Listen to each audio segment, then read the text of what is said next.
Hi mga langga, and hello din po sa lahat ng ating viewers, listeners, and subscribers, pati na rin sa ating mga haters. Panibagong kwento na naman po ang hatid ng ating munting channel. Pero bago po natin umpisa ng lahat, kung bago ka pa lamang dito sa ating channel, huwag kalimutang mag-like, comment, and subscribe at pindutin nyo na rin yung notification bell para maging updated pa po kayo sa mga susunod pang mga video. Drevon Rockford, a Sifu's mafia boss na broken-hearted dahil ikinasal na ang kauna-unahang babaeng minahal niya na may mahal namang iba. Nothing seems to matter anymore for him. Not until he met Levi.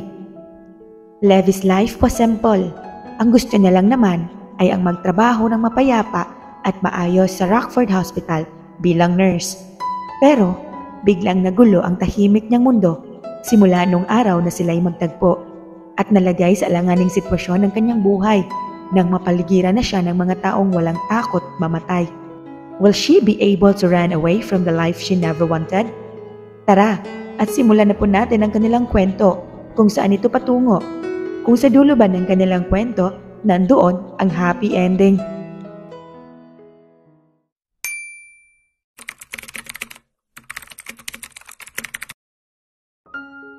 Levi Divine Sandria, yung VIP patient, i-check mo. Utos sa akin ng senior nurse. I secretly rolled my eyes in annoyance. Pag ako talaga napuno rito, ingungudgod ko sa sahig ang mukha nito. Kaaga-aga ang sungit-sungit. Ano, di ka pa kakilos? Sigaw niya muli. I smiled sweetly at her and bowed a little. Opo, Nurse Jane. Bago pa tuluyang mag-init ang ulo ko, ay umalis na ako sa harap niya at tinungo ang VIP room. Balita ko ay nabaril daw ang pasyente rito. Actually, I'm an intern to this hospital. Isa ang Rockford Hospital sa tanyag na ospital rito sa Pilipinas. Ngunit nitong mga nakaraang araw ay nagtataka ako dahil hindi may sakit na pasyente ang dinadala rito. Kadalasan ay nabaril at nasaksak, mga ganoong case. I just found this hospital really weird. But then, pak na pak ang sahod rito. Maraming benefits ang hospital na ito. Malaki ang sahod kaya't marami ang gustong magtrabaho dito. Kaya nung tinawagan ako na natanggap ako rito bilang intern, ay feeling ko pwede na akong mamatay. Pero syempre joke lang yun. Gusto ko pa makahanap ng gwapong asawa, no? Actually, hindi naman ako ang assigned nurse para rito. Hindi ko alam kung anong nangyari pero nag-resign ang nurse na naka-assign dito kagabi. Told ya, weird. Kumatok ako sa pintuan ng VIP room pero hindi ito bumukas. Nag-decide na lamang ako na pumasok dahil baka natutulog pa siya. But to my surprise, walang pasyente rito. Damn, nasaan na yun? Natakasan ba kami? Hinanap ko siya sa ilalim ng kama, sa likod ng sofa, sa ilalim ng table. Kasi malay mo, di ba? Nakikipag hide and seek siya, pero wala. What is it? Napatigil ako sa paghahanap ng makarinig ng isang malamig na boses. Napalunok ako nang makita ang kanyang mukha. She looks really cold and intimidating. Naku ma'am, ayos na po ba kayo? Aalis na po ba kayo? Hindi pa magaling ang sugat ninyo. Sabi ko sa kanya habang pilit na pinapatatag ang sarili ko. Hindi ko alam kung bakit, pero nakakatakot talaga ang aura niya. No one can stop me, she coldly said. Naglakad siya papunta sa lamesa at kinuha ang phone niya. Ilang saglit siyang natigil bago naglakad at lumapit sa akin. Ramdam ko ang mabilis na pagtibok ng puso ko sa klase ng presensya na binibigay niya. Bigla niyang nilahad ang kamay niya sa harap ko. Napakunot ang noo ko dahil doon. Can I borrow a money? Literal na napanganga ako sa narinig ko. Wala sa sariling nilabas ko ang wallet ko at binigay ang kahuli-hulihang 500 pesos sa wallet ko. Agad naman siyang umalis pagkatapos nun. Tila nakahinga ako ng maluwag nang umalis na siya ng kwarto. Pero natauhan ako nang ma-realize na binigay ko yung 500 ko. My last piece of fucking money. Wiset. Inis na sigaw ko dahil wala na akong pera. That was supposed to be my budget for the whole week. Buisit talaga yung Nurse Jane na yan. Kung hindi dahil sa kanya, may pera pa sana ako. Inis akong lumabas sa kwarto.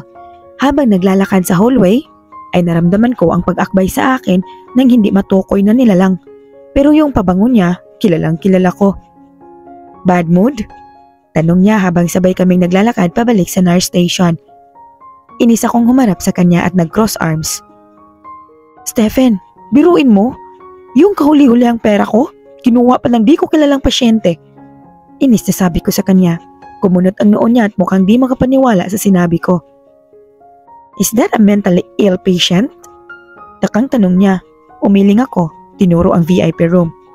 Siya yung pasyente sa VIP room, sabi ko. Napatingin naman siya doon at tila nagulat. May kagulat-gulat ba? Ayos lang yan, libre na lang kita for 1 week. Tila nagpantigang tenga ko sa sinabi niya at lumiwanag ang mukha ko. Talaga? Kaya love na love kita eh. Masayang sabi ko at kinawit ang kamay sa kanya. Napailing na lamang siya at sabay kaming naglakad. Stephen J. Fabian, he's my best friend. Siya ay surgeon sa hospital na ito. I don't have female friends dahil alam mo na, medyo ayoko sa mga plastic. Sa batang edad niya ay naging matagumpay na siya at natanggap na surgeon dito sa Rockford Hospital. Balita ko ay mataas ang standard ng Rockford Hospital pagdating sa surgeons.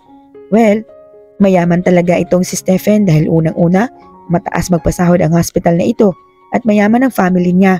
Siguro, yun na rin ang dahilan kaya close kami nito. Opposite attracts kumbaga. Mayaman siya. Ako, mas mahirap pa sa daga. May sahod naman ako rito pero hindi ganun kalaki pagdating sa interns. Well, pagkatapos ng internship, ay medyo lalaki rin naman ang sahod ko. Dr. Fabian, may emergency po. Sigaw ng isang nurse. Napatingin naman kami sa kanya habang humahango siya. Tumango lang si Stephen at tumingin sa akin. So, paano ba yan? Kita na lang tayo mamaya, sabay tayong umuwi. Sabi niya. Ngumiti ako sa kanya at tumango. Okay. Agad na siyang umalis pagkatapos nun. Normal na lamang ito para sa amin. Pag may emergency ay hindi kami pwedeng magpanik. Huminga ako ng malalim at bumalik na sa nurse station. Mabuti na lamang ay wala si Nurse Jane rito dahil masisira lang ang araw ko. Ilang oras pa akong nanatili sa nurse station upang mag-check ng files. Excuse me. Napatingin ako sa harap ko ng may isang lalaki ang nakatayo doon. Literal na napanganga ako sa kagwapuhan niya. Damn, eto na ba ang hulog ng langit para sa akin? He has a messy hair habang madaming piercing sa tainga niya. He's so sexy and freaking handsome. He snapped his fingers in front of me kaya't natauhan ako. Yes sir? Ano pong kailangan nyo? Magalang na tanong ko sa kanya. Miss Levy? I want to ask you kung nasaan ang HR department nyo. Nagulat ako nang tawagin niya ang pangalan ko. How do you know my name? Nagtatakang tanong ko sa kanya. He just pouted and pointed something on my chest. Tumingin ako rito at nakita ang nameplate ko. Damn, nakakahiya. I composed myself again and smiled at him. He's now smirking at me, which I find very sexy. Sa second floor po, sir. Pagbaba niyo sa elevator, diretso kayo, tapos kanan, tapos kaliwa kayo. Tas diretso kayo, tapos kanan ulit. Pag kumana na kayo, diretso kayo sa pinakadulo. Andun po, HR namin. Sabi ko habang nakangiti. But he just stared at me like I said something hilarious. Damn, how am I supposed to remember that? Hatid mo na lang ako. Tila nagningning ang puso at mata ko sa sinabi niya. Ngumiti ako ng malapad at mabilis na lumabas sa nurse station. My pleasure, sir. Masayang sabi ko at nagsimula ng maglakad. Panaka-naka ang pagtingin ko sa gwapo niyang pagmumuka. Kung ganito lang araw-araw ang pasyente rito, ay hindi talaga ako uuwi. Tahimik kaming sumakay sa elevator. By the way, I'm Scythe Hendricks. Nice to meet you. Pretty lady, sabi niya. Ramdam ko naman ang pamumula ng pisngi ko sa sinabi niya. I bite my lips to stop myself from screaming. Damn, ang lakas talaga ng dating niya. I'm Levi Divine Sandria. I'm intern here. Single. He just chuckled and nodded. Shit, in love na ata ako. Lumabas kami ng elevator at nagsimulang tahakin ang daan papunta sa HR department. May schedule ka ba kagabi rito sa hospital? He asked out of nowhere. Kumunot ang noo ko at umiling. Tuwing umaga lang ang sked ko, sir. Sagot ko. He suddenly smiled and nodded. That's good to hear, sabi niya. Ngumiti na lang ako sa kanya at narating na rin namin ang HR department. Thanks. See you again. Sabi niya at pumasok na sa loob. I pursed my lips to stop myself from smiling. Kalandi ko talaga today. Aalis na sana ako pero naintriga ako sa pakay niya rito. Medyo nakaawang ang pinto kaya't medyo naririnig ang pag-uusap sa loob. I'm Sight and I'm here to relay a message from Mr. Rockford. Sabi niya, paki-fire daw ang lahat ng guards and nurses na may schedule kagabi. Yun lang. Literal na napanganga ako sa narinig ko. What the hell was that? Narinig ko ang yabag ng sapatos kaya dali-dali akong umalis sa lugar na iyon. Nang makalayo na ako, ay natulala ako sa narinig ko. Hindi ko malaman bakit gustong ipatanggal ng CEO ang lahat ng may schedule kagabi. Shit, kaya ba nagtanong siya kanina kung may skid ako kagabi? Tumakbo ako pabalik sa nurse station at nakita si Beatrice. Isa rin siyang intern kagaya ko. Girl, saan ka ba nanggaling? Hinanap ka ni Nurse Jane. Salubong niya sa akin pagdating ko. Bakit raw? Tanong ko sa kanya. Imbis na sagutin ay tumitig lang siya sa akin at nangunot ang noo. Why are you so pale? Nakakita ka ba ng multo? Tanong niya sa akin. Damn, ano ba kasing paki ko sa narinig ko? Wala naman akong schedule kagabi kaya safe ako. May schedule ka ba kagabi? Kinakabahang tanong ko sa kanya. Oo, pauwi na nga ako kasi wala pa akong tulog eh. Halos gumuho ang mundo ko sa narinig ko. Dahil bukod kay Stephen, ay si Beatrice ang medyo nakakausap ko rito. Maya-maya ay dumating si Nurse Jane at nakataas ang kilay na tumingin sa amin. Ano, magchichichismisan na lang kayo riyan? Tawag tayo ng admin. Mataray na sabi niya. Damn, eto na ba? Sumunod kami agad sa kanya at pumasok sa admin office.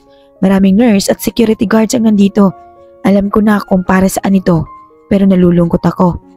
May pamilya rin sila na kailangang buhayin.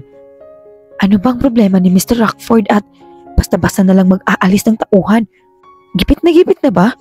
Bigla tuloy akong nainis. Siguro ay matandang hukluban na iyon kaya baliw na baliw at bored na sa buhay. Dear employees, I have a bad news to relay to you. Umpisa ng admin ng hospital. I talked to Mr. Rockford a while ago and he's firing every security guards and nurses in duty last night. Isang malakas na bulungan ang namayani sa buong hall. Pagkabigla, galit at gulat ang makikita sa mukha nila. Naiiyak ako actually. Oo, hindi ako kasama pero ang sakit kasi sa part nila yun. Bakit naman ganun? Ano, aalisin na lang kami nang walang dahilan? Hindi naman natatama yan. Sigaw ni Nurse Jane. Damn, kasama siya? We don't know the reason, but I know it's about security. Ang alam ko lamang ay muntik nang mamatay ang pasyente sa VIP room kagabi. Sagot ng admin. Napasinghap kaming lahat sa narinig namin. Wala na silang nagawa dahil final na daw ang desisyon. Bibigyan naman daw sila ng back pay ng ospital pero iba pa rin pag dito ka talaga sa ospital na ito nagtatrabaho. Lumabas kami ng admin office. Ang ilan ay nag-iiyakan.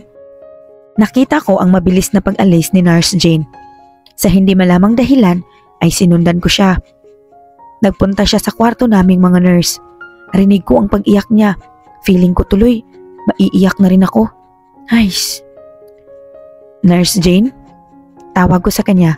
Tumingin siya ng masama sa akin. Ano, tatawanan mo ko? Galit na sigaw niya sa akin. Hindi po. Kinakabahang sagot ko sa kanya. Sa loob ng 2 dekada ay dito na ako nagserbisyo. Ngayon, dahil lamang sa isang maliit na kapalpakan, ay maaalis ako rito. Hindi ko matanggap. Sigaw niya habang umiiyak. Naramdaman ko ang pagtulo ng luha ko at niyakap siya. Kausapin natin si Mr. Rockford. Baka sakaling mapakiusapan siya. Suhestyon ko ngunit bigla siyang tumingin sa akin. Yan ang wag na wag mong gagawin. Hindi mo kilala si Mr. Rockford at kung maaari ay huwag kang lalapit sa kanya. Sigaw niya. Nagulat ako sa inasal niya. I get it. Mr. Rockford is out of my reach. CEO siya, intern lang ako, but her reaction is too much. Hindi ko na lamang iyon pinansin at pilit na lamang siyang pinakalma. Nakaupo habang nakapangalumbaba ako sa hagdanan sa labas ng Rockford Hospital. Tapos na ang duty ko pero hindi pa rin ako makaget over sa eksena kanina. I made up my mind. I need to talk to Mr. Rockford. Hindi talaga tama na basta-basta na lang sila mag-alis ng employee. Problemado ka ata. Napaangat ang tingin ko kay Stephen. Ngumiti ako at tumayo. Kinawit ko ang kamay ko sa kanya at sabay kaming naglakad paalis sa ospital. Malamang kapag hindi namin kakilala ay mapagkamalan kaming magkasintahan. Nag-alis ng employees ang Rockford Hospital kanina. Malungkot na sabi ko. Yeah, I heard about the news. Buti na lang wala kang schedule kagabi. Sagot naman niya. Buti nga eh. Kaso hindi naman ata tama yun. Ay nako, magko-complain talaga ako. Inis na sabi ko. I just heard him chuckle at inalis ang pagkakawit ng kamay ko sa kanya at inakbayan ako. Gusto mo na ba na maaalis ka rin? Tanong niya. Siniko ko siya sa tagiliran sa sobrang inis. Of course not, sigaw ko. Kung ganon, hayaan mo na. Desisyon ng admin yun. Walang magagawa ang enter na katulad mo sa sitwasyon. Napatigil ako sa sinabi niya. He's right. Intern lang ako kaya ano naman ang palag ko sa kanila? Baka kaladkaran lang nila ako palabas ng pinto. Tama ka. Nakakainis talaga tong araw na ito. Buti na lang may konting biyaya pa na binigay ang Diyos sa akin. Napangiti ako nang maalala ko si Sight. Damn, magkikita pa kaya kami? At ano naman yon? Nagtatakang tanong niya. Ngumiti ako ng mas malawak at tumalon-talon pa sa sobrang kilig na nararamdaman ko. Napatigil kami sa paglalakad at nagtatakang tumingin siya sa akin. I think I'm in love. Sigaw ko habang tumatalon-talon pa. Nawala naman ang ngiti sa labi niya. Hindi ba siya masaya dahil sa wakas ay meron na akong potential husband? Husband agad? Pero feeling ko talaga siya na ang forever ko, ang mag-aahon sa akin sa kahirapan at kalungkutan. Bilis mo naman ma-in love. Masungit na sabi niya at nagsimula ng maglakad. Hinabol ko siya at kinawit ang kamay sa kanya. Hindi ka ba masaya sa akin? Nakita ko ng lalaking para sa akin. Kinikilig na sigaw ko sa kanya. He's not even smiling or laughing with me. Gutom lang yan, tara kain na tayo. Sabi niya at hinila na ako sa malapit na restaurant. I just pouted and followed him. Siguro, naiinggit siya dahil ako nakahanap na. Siya, hindi pa. Inggitero talaga tong best friend ko. Pagpasensyahan niyo na. Nakauwi na ako sa bahay. Actually, nagre-renta lang ako sa maliit na apartment. Ang pamilya ko ay nasa isla. Yep, isla. Nasa isla sila dahil doon ako pinanganak. May maliit na komunidad sa isla na iyon. Nice, namimiss ko tuloy sila pero hindi ko sila matawagan dahil wala namang cellphone doon. Dumiretso ako agad sa kama. Suddenly, I felt so tired and exhausted. Makakausap ko kaya si Mr. Rockford? Kakausapin kaya niya ang enter na gaya ko? Nice, I hope so.